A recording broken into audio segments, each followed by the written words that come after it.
B-A-T. It's in the name. Welcome into the Helping Healing Humor with Ben and Travis. On today's episode, we're going to talk about some oddities of the Bible and maybe some of our favorite stories. And we'll have that right after these important messages. Hey parents and young adventurers, are you ready to embark on an extraordinary journey? Introducing the adventures of Ben and Travis and the Worry Coaster, a thrilling ride through the ups and downs of mental health in our new children's book. Join our dynamic duo as they navigate the twists and turns of their emotions while discovering the courage to conquer their worries. Pre-order your ticket to adventure now at benandtravis.com/books and be among the first to embark on this roller coaster of resilience. Let's turn worry into wonder and empower kids to embrace their feelings with bravery and hope. Buckle up. It's going to be an unforgettable ride. I'm Travis Creasy, the campus minister, preacher at Riverside Church, and of course, campus minister of Riverside Christian Academy in Fayetteville, Tennessee. Ben Hayes, all-pro counselor, three-chord counseling, preaching, pulpit minister at Highland Park Church of Christ, and anything else that I can annoy him into doing, although he returns the favor many times. Will, the youth minister at Highland Park Church of Christ, working with Walt for Water, and once again, anything that we can talk him into. These guys are open to do anything for the Lord and his kingdom, and maybe some other things as well. But Ben, how are you, sir? I'm doing great. Had a pretty good week. We had spring break, and so wore ourselves out a little bit, doing a few things. We didn't go as far as Will went for spring break, but we got to drive up the Trace and just see all the different waterfalls and creeks and different stuff all the way up, eat at Loveless Cafe one day, spent a lot of time in the backyards playing with the kids in the neighborhood. And I worked my other jobs, even though we were on spring break. So, but it's been a good week and glad to kind of be back in the routine again. Will? How about you, Will? How was Savannah? It was good. Yeah. Trying to teach Amy about our historical roots, like any good an abolitionist That's right. We did museum. Yeah. Which she thought I did not partake in any alcoholic beverages. But there was, the whole prohibition, all that. And there was a speakeasy that was in a hidden wall. And she got to see how they would hide in the back of buildings. And she was like, Dad, this is incredible. And Lindsay looked at me and said, this was probably not a good idea to bring a 6-year-old to this. So it was a part of a museum, not an abolition. Sorry. It was, prohibition. It was a part of a museum. It wasn't, we were not taking our 6-year-old daughter to a speakeasy in Savannah. So that was just how you had to exit the museum. It was included in a package of a tour. I can justify it 1,000 ways if you would like me to, but it was good over there. So neat place. Shout out to credit card points for the free trip. So if you want a link to a sign up bonus, hit me up because then that gives me more points. Exactly. Well, this episode is brought to you not by anything you can get at the Speakeasy, but magicmind.com/BAT20. You can get up to 48% off of your first subscription. It's easy to cancel. You're not going to want to do that. I've enjoyed it. It's been great for me. And it's probably why I'm talking so fast right now, because I'm just so in efficient mode for magicmind.com. But Ben, as I mentioned in the intro, Will, Ephesians 3:20 says, now to him who is able to do far more abundantly than all we ask or think.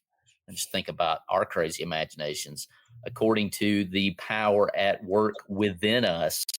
To him be glory in the church and in Christ.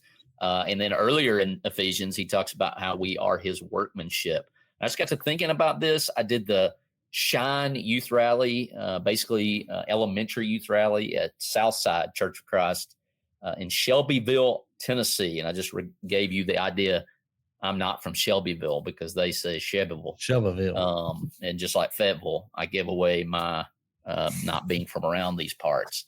But I thought about this, and I thought about what a crazy image it would have been. I'm thinking about Jericho, and here these big, huge walls are, and these tent dwellers, the Israelites, show up, right? And we know they're already afraid because of what God did to Egypt. So they know what these tent dwellers through the power of God are capable of. But I just think about that odd image of here are these guys with secure walls, and here are these guys in tents. And then not only that, they begin to march around the walls and begin to blow trumpets on consecutive days, and being afraid of those guys because they already knew. So I think about images like that. And so what are some that you don't have to go into a whole lot of detail on that? What are some things like that, maybe that from a different perspective, or maybe guys like us who study the Bible all the time, oh, that's that story. But man, really, when you think about seeing that either from the Jericho perspective and even the Israelites perspective, that's just not a story that I think Moses is going to sit around and come up. You know what would be crazy if this happened? It's just so outlandish. Of course, Jesus raising from the dead in itself is pretty wild. So either one of you, if you got something in that neighborhood or in your own life, even. When you said in your own life, like this is one thing that as I've continued to grow up, you always hear the phrase hindsight's 2020, and that has become different to me in the sense of you look back and go, man, things really did fall into place. And one thing that happened with us is when we moved to Highland Park in 2016, you kind of wonder why are we doing this? Like, why are we moving here? Like, it feels right, but I'm not sure that it's ultimately like, is it the best decision or not? And after we moved back to Highland Park, Lindsay lost her grandmother, her dad, and her cousin, all within a year and a half of each other. And so like I looked at that and I go, was God actually preparing us for something that was ultimately going to happen in our future that we never even saw coming? Because when we moved in 2016, there was there was nothing that was foreshadowing that was going to happen. Nobody had been sick. Nothing had happened. It had all just kind of been real quick in every process. And so I think over my life since, I knew that God was always working, but since 2016-ish, and seeing things pan out the way that they have, it has become not odd, but I guess you look at it and go, I don't even know that surprising is the word for it. But I guess I just look at it and I see that God is doing things and I go, man, that's really intriguing that we ended up back here and then all of these things happened and it allowed us to serve God and serve our family in a greater aspect than what we would have been 4 hours away. And so I think there's just been, I try to see God more in the odd things, or so many people go, man, it must have been just great coincidence that things panned out this way. And I'm going, but was it? Or did God really allow things to just happen? So I think that's been, not that it's odd maybe, but it's just been very interesting to look back on my life and go, man, there are some very interesting things that happened. And now I'm able to see the benefit of those things. And I just go, to me, there's no other answer than God, and so that's just been kind of cool and unique, odd, kind of all those put into one, I guess. There's been several things. I heard the tail end of Will's statement there, but there's been times, obviously in my own life, where it's like, why did this not work out a certain way? And then all of a sudden you end up in a place where you're supposed to be. So I think some of that with us, I mean, one of the times that I've talked about a few times is we had been in youth ministry. We had gone into preaching at Eva and loved the church in Eva, enjoyed being there for 2 years. I remember we prayed one night, or maybe for a few nights, for a while we were praying about whether to go back into youth ministry or not. We were missing it. We loved it, but we really weren't pursuing it. And Highland Park called, and they just said, we're looking for a youth minister. We were going to see if you would consider, doing that. And so we kind of hung up the phone and said, I don't know that I want to do that, but I feel like after that prayer, after we've prayed about this for a few times, it might ought to be something we check into. So we went in with, kind of some suggestions and thoughts, like if we're going to go, here's kind of what we would, want to do and need to do. And everything kind of fell into place. And we ended up here at Highland Park as the youth minister for several years, and all in all, been here, I think, almost 17 years now. And so it obviously worked out beyond what we could ask or imagine in that. And so, just seeing those sorts of things like you've talked about, like you were talking about with Jericho, or, other situations in the scripture where, like, Moses runs away for, 40 years. He's 40 years old. He's got it all working for him. He's in Egypt, seemingly has this life planned in front of him. And then he finds himself on the run. And 40 years later, so he's like 80 when God shows up and says, I want you to go back to Egypt. I guess I can understand why it's like, I'm 80. You really want me to go back? Like, I'm the guy you're choosing to go back there. I'm kind of trying, I'm sort of settled down here. It's one of those weird moments, but you can, I think Moses probably assumed God was done with whatever he was going to do with him. And then he still had a whole 40 years ahead of him of dealing with the people of Israel and of course, becoming the hero that he is of the scriptures.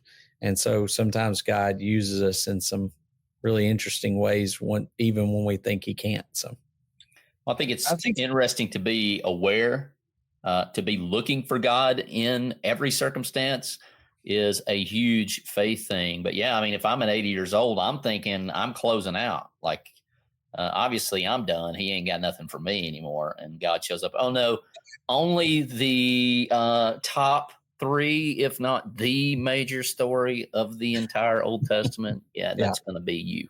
Yeah. We got something? Well, I was just going to, like, odd things that popped up scripture wise. Balaam and the talking donkey, like, it's just, you look at that and go, there's a donkey that sees this angel. There's stories like that I look at and go, man, there's cool things that you can learn from that. Another one that's really odd to me is I wonder how Noah felt, building this big ark, and everybody's just looking at him going, you are utterly ridiculous and out of your mind, and I think sometimes it makes me feel a little better to know that God called people to do some really weird things, or what the world seemed to be weird. And then I know in the last podcast, Ben, you mentioned Hebrews 11, and then you find those people that did odd things being those heroes of faith. And so sometimes I think they're cute VBS stories.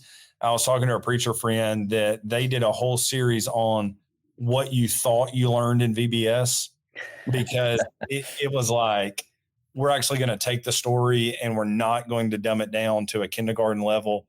And there's some really odd things that have happened, but some really powerful lessons in those. I keep falling back on James 1:16 and 17. Do not be deceived, my beloved brothers. Every good gift and every perfect gift is from above, coming down from the Father of lights, with whom there is no variation or shadow due to change. And just speaking to y'all's story, even things that in the moment we may not think are perfect or good gifts, God's able to take those things and redeem them. Certainly the cross was looked at very differently in the first century than it is now. The question of the day, here we go. We're talking about oddities, right? Question of the day, which is more likely to be real? We ready? Ready for this? More likely to be real. I mean, we live in a day and age where the government's like aliens are real, and our life is so crazy that nobody even batted an eye. Right? UFOs terrified me as being new. Knows back in the day, I'm not too sure. Unsolved mysteries.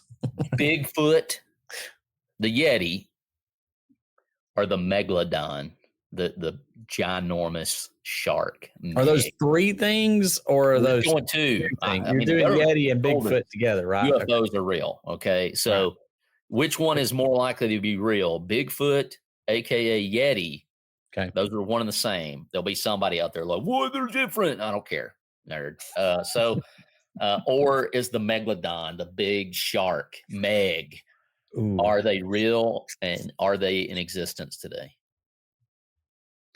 Which one's more likely? I guess I'm not asking yes or no. I think more likely. I'm going with the Megalodon. Okay. Like I feel like just because the ocean, like we ain't figured out what's in the ocean. A lot of unknown. That thing is, I mean, and my issue, and this is my big issue with, we can get into the moon landing and all that stuff too, but Ben's got to go. Like, it's like we got legit cameras around the world. I mean, let's be honest. I mean, they can take some incredible pictures from outer space of our world, and all we get is a bunch of blurry pictures of the Yeti. I mean, yeah, I have a hard time. Like, I spend a lot of time in the woods, and I've been in the woods where I got friends who claim they've seen some weird things out there, and then they don't seem to be just, trying to pull my leg. But I have a hard time thinking with all of the very detailed trail cameras that we have and the ability of drones and all sorts of other things to think that there is actually a Bigfoot or a Yeti out there, and we've not got a good, solid, decent picture of it. I find that very hard because cougars are hard to find, and they are very good at hiding, but they're on trail cameras and people have pictures of them. I think it's hard, but there are places in the ocean we ain't been and we can't get to. And I ain't going. And I ain't going places. So, I'm not going. Right. And there's things that can go by you at the bottom of the river and you don't know what you've just been hit by. So think about in the ocean, how dark it is. I think there's more of a chance that there's some things in the ocean that we have never discovered, never seen, or that there's a giant Megalodon, because there's some big old catfish at the bottom of the Tennessee River that people have just bumped into when they were diving. Like they claim were nearly the size of a car because they just sit down there and eat the entire time. So the only caveat I have is both Ben and I went to Freed Hardeman in the early 2000s, and there were plenty of Yeti-like creatures running around on that campus. And I won't clarify those statements. But nonetheless, question of the day. Hit us up in the comments if you've seen this question. I'm sure we have got plenty of takes on that question. I'm pretty sure my wife and our security guard at school firmly believe that there are Bigfoot, there are Yetis. I'm going to the Bigfoot Museum here in a few weeks because my son is absolutely obsessed with them. Over in Ella, Georgia, going over there, hanging out, checking out. But either way, thank you for joining us. I'd love to do more podcasts like this one going forward, but we'll see. If you got a podcast idea you want to hear us jaw about, hit us up, hello@benandtravis.com. Other than that, you guys have a great rest of the week.